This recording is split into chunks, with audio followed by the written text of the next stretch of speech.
Hi guys, we're going to work on our Jen Aranyi inspired mini landscape. So in order to do this, you're going to need some white watercolor paper or anything that can get wet. You're going to want a pencil, a sharpie, skinny sharpie, a small sharpie would be best probably for what we're doing.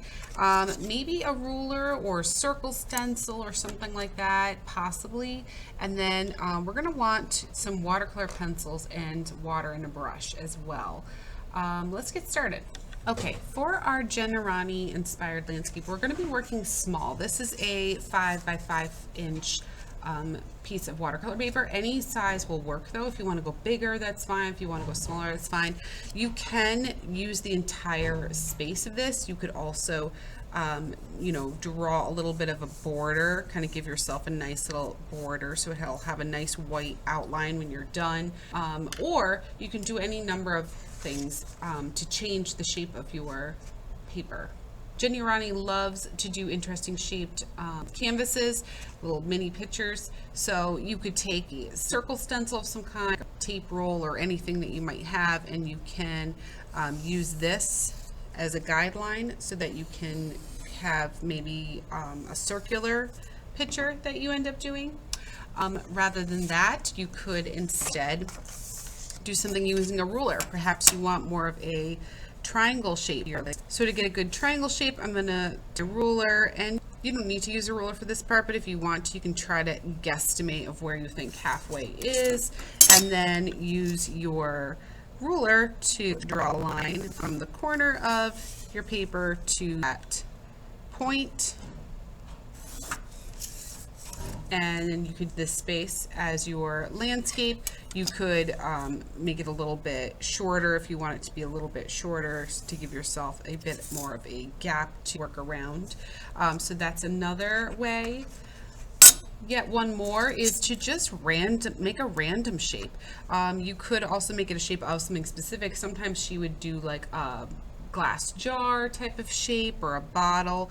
I'm going to go with sort of a random shape. I'm going to take my ruler and I'm just going to start drawing some lines, and I'm not worrying about what kind of shape they end up making. I'm just kind of going to go for it and see what comes out of it.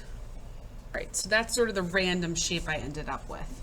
To decide what shape you're going to go with, you're going to draw your design. So I am actually going to show you a different landscape for each of these that I did, just so you see some options. But let's start with this first one. Let's zoom in so we can see what we're doing.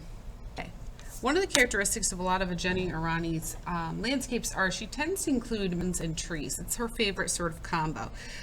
You of course can do whatever you want, but I'm going to try to be inspired by her. So the first thing I'm going to do is maybe halfway up, I want to make sure I leave a lot of sky left because that's where the bright, beautiful part of this project is going to come. So I'm going to get kind of lower down here, and I'm going to draw sort of a nice irregular zigzag so that I can show some different mountains. And then coming from the peak of every mountain here, I'm going to draw a wobbly, wiggly line going down. Doesn't really matter how far. And then over. So here's another peak. I'm going to go down. And then I'm going to go over and have it connect to there, to that angle. I'm going to go down and over, have it connect to that point right there.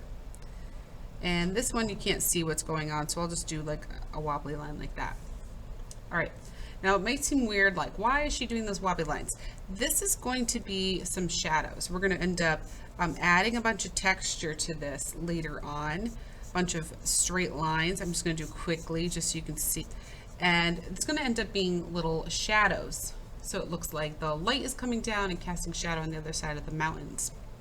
Now down here I can do whatever I want. I could fill it up with trees, I could have a little road, I could just leave it mountain, whatever I want. I'm actually going to do a little bit of a road in this one, I think. So I'm going to do like a little pathway that's going up, and I'm going to have it go off the page. Or maybe this is a river instead. Whatever you want it to be. And I'm going to have it start wide and then get skinnier as it goes off to the side. I'm going to give myself a little bit of a horizon line here.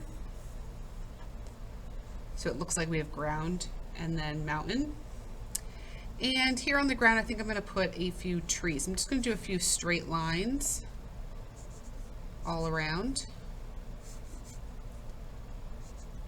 And the ones back here are going to be a little smaller than the ones close up.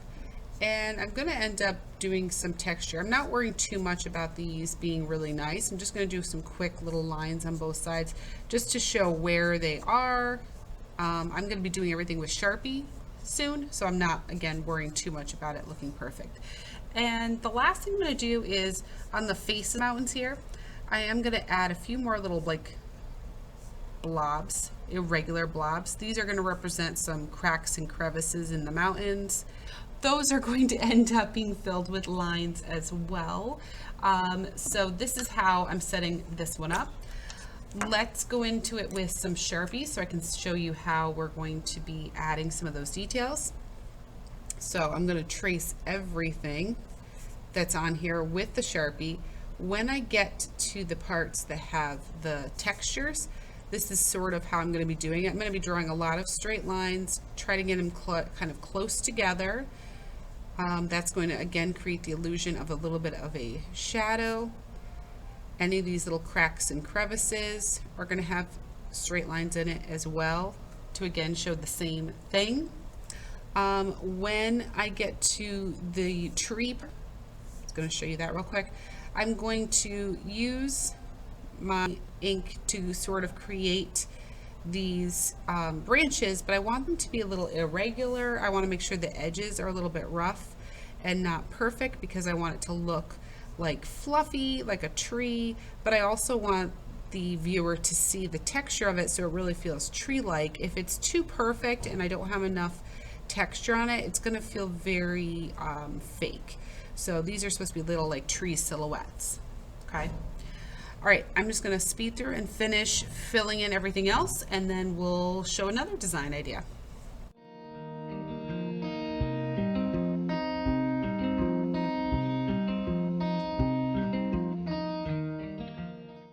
There's one landscape finished and filled in. I'm just going to go in here and erase any leftover pen marks so that we don't see any of that left. Now, before I show you the next step, I just want to fly through and show you a couple other possible landscape ideas, some that include more trees, more mountains, some other different ideas. And then I'm going to outline those in Sharpie too. So I'm just going to fly that, and then we will get back together and talk about the color aspect.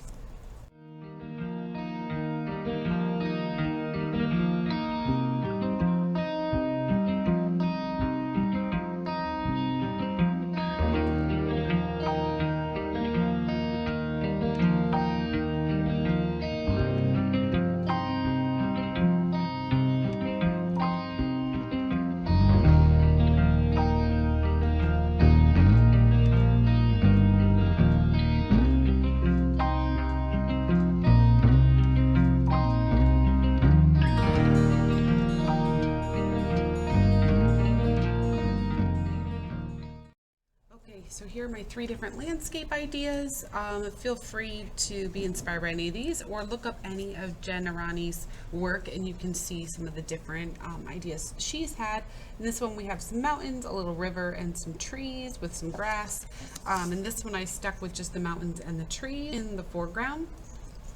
And then finally I have another little mountain scene with some trees, and I added like a little tent. Sometimes she likes to do that too, add little campers and little things happening in the scenes as well. Now we're ready to move on to our sky portion. So this is the part where you're going to need your watercolor pencils, your water, and a brush. Okay, at this point we'll be adding our sky colors, and we're going to be using watercolor pencils this part. So when you're doing this, try to think about colors that are going to look good together, maybe colors that are next to each other on the color wheel, warm colors, cool colors, things like that. I'm going to show you a few different ones because I do have the 3 landscapes to demonstrate with, but I think for this first one I'm going to do a sort of cool color theme. I think I'm going to stick with some blues and purples. So the way I'm going to accomplish this is I'm going to start with one color near the top, and I'm going to use the side of my pencil to fill in the gap. If your intention is to cut this out later and mount it on a black back, then you don't need to worry about going outside the lines too much. But if this is your final paper and it's going to be displayed this way, try to do your best to stay inside the space as you're working. Partway down, I'm going to switch to another color, and I'm going to lay some of that down as well. Again, using the side of my pencil so I can get a lot down in one quick swipe. I'm going to do a little overlapping too, layering the two colors together right where they're going to meet.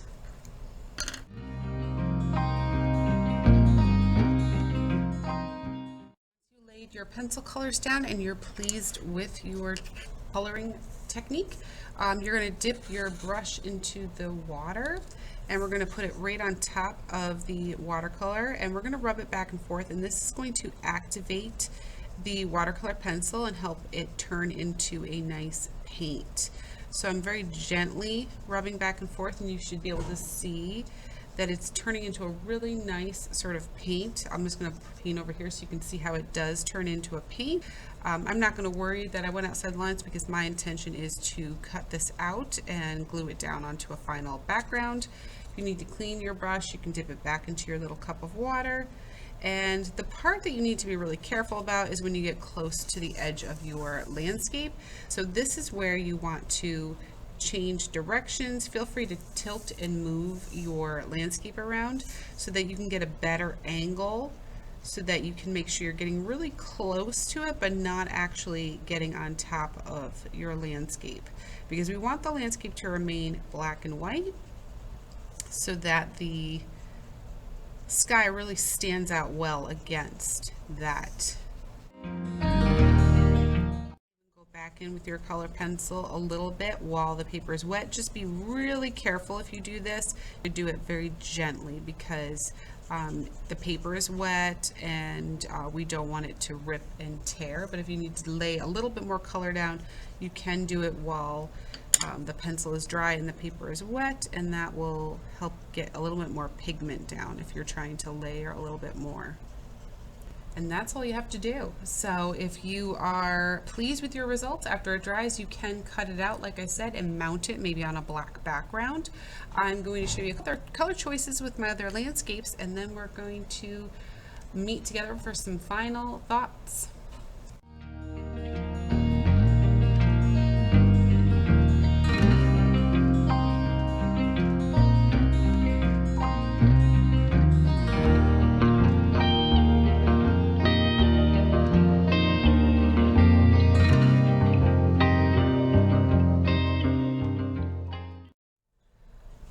Here are my 3 mini finished landscapes. Of course, you don't need to be doing all of these, just one is fine. I did this one with the blues and the purples. I actually went in with a little bit of a silver gel pen I had. If you happen to have a white or silver or any other color you think would look good to create some stars with, you could totally do that. That's an optional little thing if you happen to have one kicking around. If it's supposed to be nighttime, of course. This one would be sort of a beautiful daytime, sunset or sunrise type of look. And then I have this yellow, blue, green sort of effect that's still drying a little bit, and it's got a funky little shape to it. You can finish these off by gluing them down onto a black background if you want a nice sort of frame for it, or they look adorable and cute just as they are. All right, I hope you guys had fun making these with me, and I can't wait to see what sort of landscapes and color choices you decide to make. Have fun!